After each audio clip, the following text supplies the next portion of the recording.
అమ్మా వచ్చినాం ఇప్పుడే బ్యాంక్ దగ్గరకు ఒక 5 నిమిషాలు అంతే. చైన్ పెట్టేసి డబ్బులు తీసుకున్నా సార్. అమ్మా ఇక దీంతో మనకు అన్ని ప్రాబ్లమ్స్ పోతాయి ఇక. సరే అమ్మా.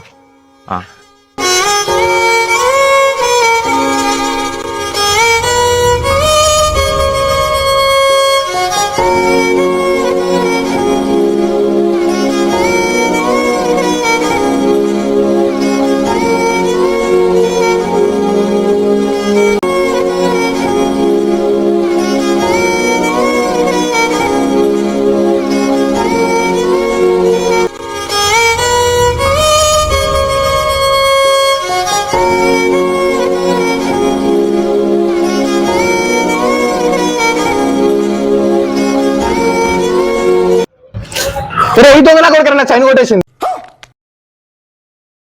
నేను అట్టిగా పోతలేను, నన్ను వడగట్టి పాడగట్టి